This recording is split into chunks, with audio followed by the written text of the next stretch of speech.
Hello welcome जय हिंद प्यारे दोस्तों फॉर्मेटिव स्टडी में आपका स्वागत है। डीएलएड फर्स्ट सेमेस्टर के सिलेबस को आगे बढ़ाते हुए आज इस वीडियो लेक्चर में देखिए हम पढ़ेंगे सामाजिक अध्ययन। यानी आज हम सामाजिक अध्ययन में हम आपको बता दें, सबसे पहले हमने स्टार्ट किया था जितना भी भूगोल का पोर्शन था, यानी भूगोल। ठीक है, तो जितना भी भूगोल का पोर्शन है हमने कंप्लीट कर लिया है। तो आज इस लेक्चर में देखिए हम भूगोल से बनने वाले यानी ऑब्जेक्टिव टाइप क्वेश्चन, जितने बहुविकल्पी क्वेश्चन बनते हैं इससे, वो सारे क्वेश्चन करेंगे। ठीक है, लगभग 30-35 क्वेश्चन इसमें हमने लिए हैं, लगभग 35 क्वेश्चन। ठीक है, वो 35 क्वेश्चन आपको अच्छे से अटेम्प्ट करना है, सारे क्वेश्चन देखना है, तब आपको अंदाजा हो जाएगा कि जो सामाजिक अध्ययन में हमने भूगोल का पोर्शन जो पढ़ा है, उससे किस प्रकार के क्वेश्चन पूछे जाते हैं। ठीक है, फिर जैसे ही देखिए इस क्लास के बाद ये हम ऑब्जेक्टिव क्वेश्चन जितने हैं ये करवा देंगे। इसके बाद हम इतिहास का पोर्शन, यानी जितनी हिस्ट्री पार्ट है आपका, यानी सामाजिक अध्ययन में हम पहले ही बता चुके हैं कि आपको भूगोल पढ़ना है, इतिहास पढ़ना है और अर्थशास्त्र पढ़ना है। और थोड़ा देखिए नागरिक शास्त्र भी, थोड़ा 2-4 चैप्टर नागरिक शास्त्र के भी हैं। यानी इसका सिलेबस जो है सामाजिक अध्ययन में ये चारों चीजें हैं। ठीक है, लेकिन थोड़ा थोड़ा करके, ऐसा नहीं है कि डिटेल से। कुछ चैप्टर भूगोल के हैं, कुछ हैं इतिहास के, कुछ हैं नागरिक शास्त्र के। ठीक है, यानी पॉलिटी की। तो अब देखिए हमने भूगोल का पोर्शन कंप्लीट किया है। अब हम देखिए ऑब्जेक्टिव टाइप का लेंगे, इससे आपको ये अंदाजा हो जाएगा कि किस प्रकार क्वेश्चन पूछे जाते हैं। अगर आपने देखिए इससे पहले वाली क्लासेस नहीं देखी हैं, तो हम सारी क्लासेस आपको करवा रहे हैं और उनकी प्लेलिस्ट भी बनी है। तो आप जाकर देखिए प्लेलिस्ट में जाकर पुरानी वाली क्लासेस जो आपकी छूट गई हैं, वो आप जाकर कंप्लीट कर सकते हैं। कोई भी सब्जेक्ट हो, जैसे हमने मैथ का सिलेबस पूरा कर लिया है, तो हमने मैथ का टेस्ट भी चालू कर दिया है, जिससे कि आपका अच्छे से तैयार हो जाए अभी से, और आप परीक्षा के टाइम इतना अच्छे से स्ट्रांग हो जाएं। ठीक है, कि आपकी तैयारी में देखिए, जैसा कि हम टारगेट ले चले हैं 90 प्लस का स्कोर। ठीक है, यानी तो आप जिस हिसाब से हम बता रहे हैं, अगर इस हिसाब से तैयारी करते गए, तो आपके 90 प्लस स्कोर बहुत आसानी से आएगा। ठीक है, तो बिना देरी किए हुए चलिए क्लास को स्टार्ट करते हैं। देखिए पहला क्वेश्चन है, प्रधान देशांतर रेखा के ठीक विपरीत कौन सी देशांतर रेखा होती है। तो पहले तो समझना होगा कि देशांतर रेखाएं क्या होती है।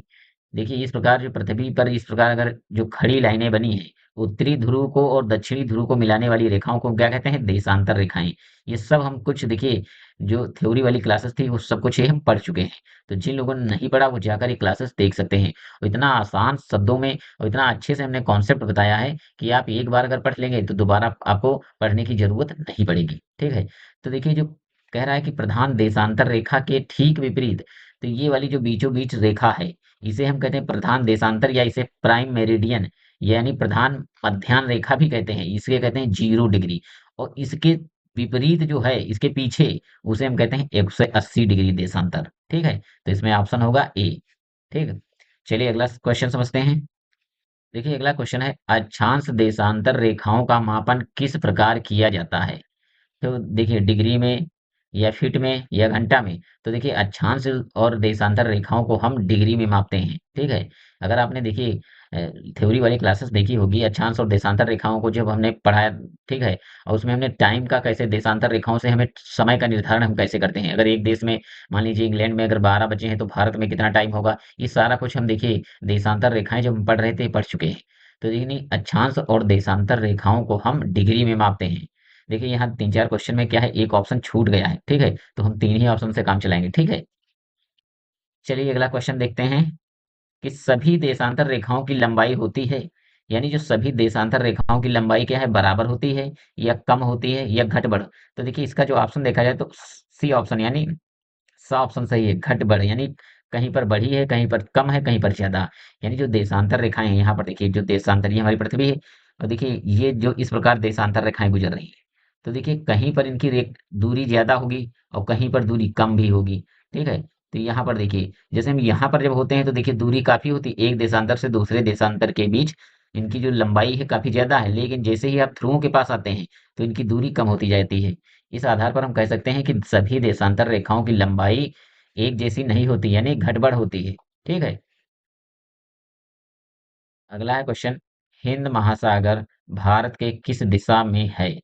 तो सबसे पहले समझिए देखिए कि हिंद महासागर यानी भारत का, अगर आप नक्शा जानते हैं, यानी अगर आप मैप पढ़ा होगा आपने, क्योंकि इससे पहले हमने मैप को भी पढ़ा चुके हैं। ठीक है, तो अगर आप मैप के बारे में जानते हैं तो आपको ये पता होगा कि भारत, देखिए हिंद महासागर कहाँ है। तो देखिए इस साइड में जो है, ये वाला ये वाला हिस्सा जो है हिंद महासागर, यहाँ पर है अरब सागर। ठीक, और इधर है बंगाल की खाड़ी, बंगाल की खाड़ी।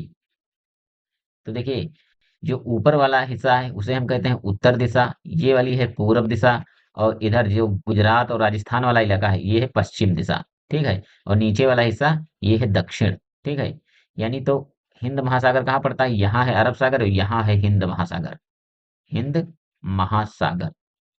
ठीक है, तो कहाँ पर है? दक्षिण में, यानी हिंद महासागर भारत के दक्षिण में स्थित है। ठीक है, कहाँ है? दक्षिण में। अगला क्वेश्चन है, लक्षद्वीप स्थित है अरब सागर, हिंद महासागर में, बंगाल की खाड़ी में या प्रशांत महासागर में? तो देखिए, इससे पहले वाली क्लास में हमने पढ़ा था कि जो अरब सागर है यानी लक्षद्वीप जो है ये कहाँ पर स्थित है? यहाँ पर, लक्षद्वीप की कुछ लोकेशन यहाँ पर है इस प्रकार। तो ये कहाँ पर पड़ता है? अरब सागर में। कहाँ पड़ता है? अरब सागर में। ठीक है, तो यानी ऑप्शन ए सही होगा। प्रश्न अगला है, देखिए, कर्क रेखा गुजरती है श्रीलंका से, भूटान से या भारत से या चीन से? तो देखिए, श्री जो कर्क रेखा है ये भारत से होकर गुजरती है। और भारत में देखिए कितने राज्यों से गुजरती है? तो भारत में 8 राज्यों से गुजरती है। ठीक है, कर्क रेखा भारत में 8 राज्यों से गुजरती है। गुजरात है, राजस्थान है, मध्य प्रदेश है, छत्तीसगढ़ है। ठीक है, देखिए छत्तीसगढ़ है, फिर झारखंड है, फिर पश्चिम बंगाल, त्रिपुरा और मिजोरम। इन 8 राज्यों से कर्क रेखा गुजरती है। ठीक है, यहाँ से भी क्वेश्चन पूछा जाता है। चलिए अगला क्वेश्चन देखते हैं। अगला क्वेश्चन है, क्षेत्रफल की दृष्टि से भारत का विश्व में कौन सा स्थान है? तो ये तो काफी इजी क्वेश्चन है, बहुत पहले से आप लोगों ने पढ़ा होगा, 7वां स्थान है। यानी क्षेत्रफल की दृष्टि से देखा जाए तो भारत का 7वां स्थान है। अगला क्वेश्चन है, भारत के किस राज्य की सीमा बांग्लादेश की सीमा से नहीं मिलती है? यानी जो बांग्लादेश से क्या है उसकी सीमा साझा नहीं होती। तो क्या मेघालय है या त्रिपुरा है या असम है या मणिपुर? तो देखिए हम इमेज के माध्यम से समझते हैं, चलिए। तो देखिए ये जो इतना हिस्सा है ये क्या है? बांग्लादेश। ठीक है, ये क्या है? बांग्लादेश। तो इसे देखिए मेघालय से सीमा लग रही है, फिर ठीक है असम से भी बांग्लादेश की सीमा टच हो रही है, और त्रिपुरा से। ठीक है, यानी त्रिपुरा से भी है, मेघालय से है और असम से। लेकिन यहाँ पर देखिए जो मणिपुर है यानी मणिपुर से सीमा साझा नहीं होती है। तो मणिपुर ऑप्शन सही होगा। तो यानी इसमें ऑप्शन डी सही होगा, मणिपुर से जो है बांग्लादेश की सीमा साझा नहीं होती। चलिए अगला क्वेश्चन देखते हैं। देखिए अगला क्वेश्चन है, निम्नलिखित में से किस राज्य में समुद्र तट नहीं है? यानी इसका मतलब है कि कौन सा ऐसा राज्य है जो समुद्र तट से सीमा साझा नहीं करता, यानी समुद्र के किनारे नहीं है। ठीक है, तो महाराष्ट्र जो है समुद्र के किनारे है, कर्नाटक भी है, केरला भी है, लेकिन जो झारखंड है ये समुद्र तट से सीमा साझा नहीं करता। तो कौन सा है? D option. अगला क्वेश्चन है, गंगा नदी का उद्गम स्थान कहाँ है? यानी उद्गम का मतलब है कि वो उसका ओरिजिन कहाँ से हुआ हुआ है। ठीक है, यानी कहाँ से निकली है? तो देखिए गोमुख हिमनद से। कहाँ से गंगा नदी निकली है? गोमुख हिमनद। अगला है देखिए क्वेश्चन, हिमालय पर्वतमाला की सर्वोच्च चोटी। तो हिमालय पर्वतमाला की सबसे ऊंची चोटी है माउंट एवरेस्ट। कौन सी है? Mount Everest. ठीक है, अगला क्वेश्चन है, सूर्य के चारों ओर परिक्रमा करने वाले खगोलीय पिंड कहलाते हैं? तो देखिए क्या क्षुद्र ग्रह, उपग्रह, ग्रह या पुच्छल तारा? तो ऑप्शन सी सही होगा, सा वाला ऑप्शन, यानी ग्रह जो है सूर्य के चारों ओर चक्कर लगाते हैं। चलिए अगला क्वेश्चन देखते हैं। अगला क्वेश्चन है, मानचित्र की उत्पत्ति मैपा से हुई, यानी ये मैपा। ठीक है, यह किस भाषा का शब्द है? तो ये लैटिन भाषा का शब्द है। कैसा शब्द है? लैटिन भाषा का। अगला क्वेश्चन है, 0 डिग्री अक्षांश को कहते हैं? यानी 0 डिग्री अक्षांश को क्या कहते हैं? तो सबसे पहले समझिए यहाँ पर ये हमारी पृथ्वी है। अक्षांश रेखाएं कौन सी होती हैं? तो एक पृथ्वी के बीचों बीच रेखा जो गुजरती है इसे हम कहते हैं 0 डिग्री अक्षांश। ठीक है, या इसे ही कहते हैं भूमध्य रेखा, क्योंकि ये पृथ्वी के बीचों बीच से गुजर रही है, इसीलिए हम कहते हैं भूमध्य रेखा। तो यानी इसका कौन सा ऑप्शन सही होगा? ए ऑप्शन, भूमध्य रेखा। तो यानी जो इस प्रकार पृथ्वी पर पड़ी हुई लाइनें खींची हैं ये सभी क्या है? कर्क रेखाएं, सॉरी, ये अक्षांश रेखाएं हैं। कौन सी हैं? अक्षांश रेखाएं। ठीक है, अगला क्वेश्चन है, 21 जून को सूर्य की किरणें सीधी पड़ती हैं? तो कहाँ पर पड़ती हैं? क्या मकर रेखा पर, आर्कटिक रेखा पर, या विषुवत वृत्त पर, या कर्क रेखा पर? तो 21 जून, देखिए इस टाइम क्या है? गर्मी होने लगी है। ठीक है, भारत में इसमें देखिए गर्मी हो रही है। तो धीरे धीरे अभी देखिए जब जून का महीना आएगा तो और ज्यादा गर्मी बढ़ जाएगी। यानी सूर्य है जो कर्क रेखा के पास आ रहा है, कहाँ है? तो 21 जून को सूर्य की किरणें सीधी पड़ती हैं तो कर्क रेखा पर। ठीक है,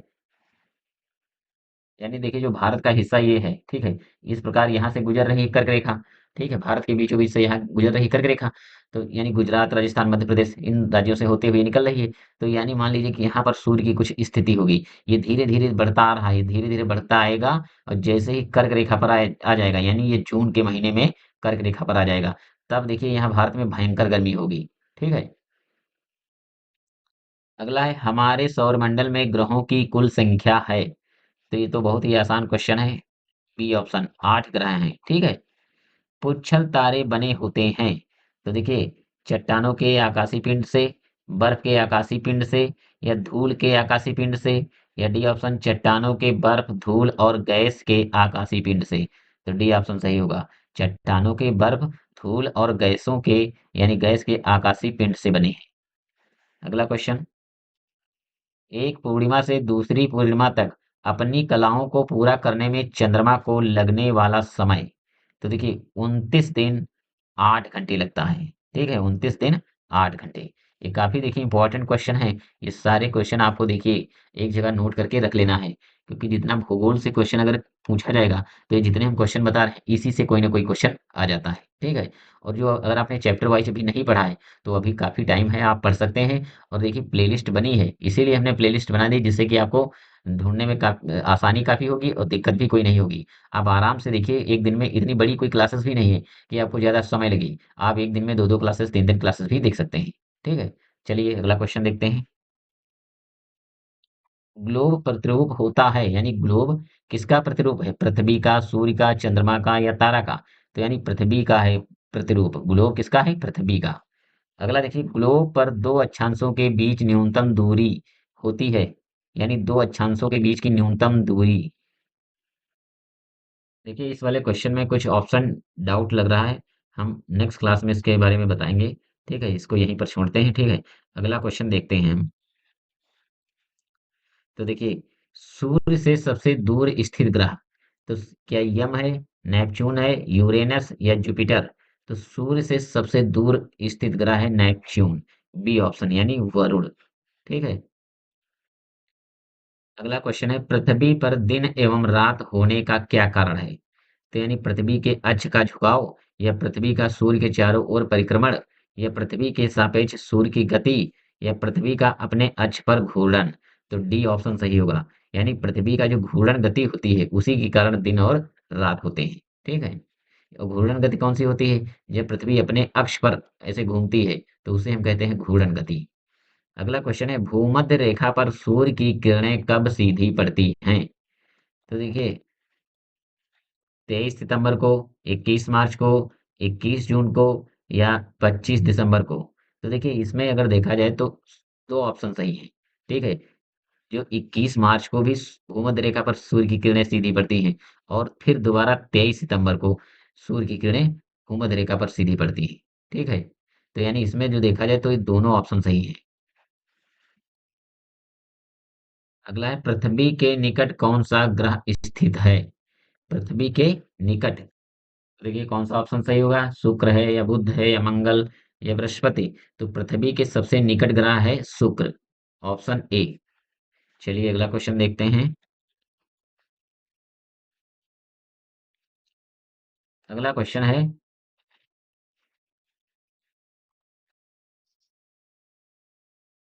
सौर मंडल का मुखिया है, यानी सौर मंडल का मुखिया कौन है? तो है सूर्य। सौर मंडल का जो मुखिया है सूर्य। विश्व का सबसे गहरा महासागर, तो प्रशांत महासागर, ये सबसे गहरा महासागर है। ठीक है, अगला क्वेश्चन है, सूर्य के सबसे निकट ग्रह है, यानी सूर्य के सबसे निकट ग्रह कौन सा है? क्या पृथ्वी है? तो जी नहीं, मंगल नहीं, बुध। तो यानी सूर्य के सबसे निकट ग्रह कौन सा है? बुध। ठीक है, अगला क्वेश्चन है, निम्न में कौन सा कथन सही नहीं है? ये देखिए इंपॉर्टेंट क्वेश्चन है। पहला है, दिशा, दूरी व प्रतीक मानचित्र के घटक हैं, ये तो सही है। मानचित्र का नीचे का सिरा उत्तर दिशा में होता है। दिक् सूचक यंत्र की चुंबकीय सुई सदैव उत्तर व दक्षिण दिशा में ठहरती है, ये भी सही है। सड़कें, रेल, कस्बों आदि के सही स्वरूप को मानचित्र द्वारा दर्शाया जा सकता है। ये भी सही है। तो गलत कौन सा ऑप्शन है? इसमें हमें गलत ऑप्शन छांटना है। तो देखिए बी ऑप्शन, मानचित्र का नीचे का सिरा उत्तर दिशा में होता है। ये वाला ऑप्शन गलत है, यानी कौन सा सही होगा? B option. फिर देखिए अगला क्वेश्चन है, अंतरराष्ट्रीय तिथि रेखा कहते हैं, यानी किसे कहते हैं? तो देखिए 180 डिग्री देशांतर रेखा को किसे कहते हैं? 180 डिग्री देशांतर रेखा को। अगला क्वेश्चन देखिए, पृथ्वी सॉरी नीला ग्रह कहते हैं, यानी नीला ग्रह किसे कहते हैं? तो देखिए सूर्य को कहते हैं, या फिर चंद्रमा को कहते हैं, या शुक्र को? तो देखिए बी ऑप्शन, पृथ्वी को नीला ग्रह कहा जाता है। पृथ्वी को नीला ग्रह कहा जाता है। चलिए अगला क्वेश्चन देखते हैं। अगला है, आर्यभट्ट थे तो खगोल शास्त्री या इतिहासकार या नाटककार या पुरातात्विक? यानी आर्यभट्ट जो थे वो खगोल शास्त्री थे। आर्यभट्ट जो जीरो की जो खोज किसने की थी? तो आर्यभट्ट ने की थी। ठीक है, जीरो की खोज आर्यभट्ट ने की थी। और ये आर्यभट्ट जो कहाँ के थे? ये बिहार के थे। कहाँ के थे? यानी किस राज्य के? तो बिहार। ठीक है, पटना के रहने वाले थे। ठीक है, तो देखिए ये सारे क्वेश्चन रहे जो हैं भूगोल से रिलेटेड, यानी ज्योग्राफी के हमने सारे क्वेश्चन ये कंप्लीट कर लिए। ठीक है, अब आपको देखिए यही क्वेश्चन आपको अंदाजा लग जाएगा कि हमें किस हिसाब से पढ़ना है। ठीक है, तो अगर आप अभी से तैयारी नहीं की है तो आप जाकर प्लेलिस्ट में सारी क्लासेस पढ़ी हैं आप देख लीजिए। ठीक है, अब हम कल से देखिए अगला जो चैप्टर स्टार्ट होगा सामाजिक अध्ययन में, तो कौन सा होगा? देखिए हिस्ट्री। ठीक है, अब जितना भी पोर्शन इतिहास का दिया है, ठीक है, यानी जितना भी पोर्शन इतिहास का दिया है वो अब हम कंप्लीट करेंगे। ठीक है, और यहाँ से देखिए इतिहास से काफी ज्यादा क्वेश्चन पूछे जाते हैं, तो इसको बहुत अच्छे से समझना है और साथ ही साथ आपको नोट्स बनाते रहना है। तो मिलते हैं नेक्स्ट वीडियो में, तब तक के लिए जय हिंद।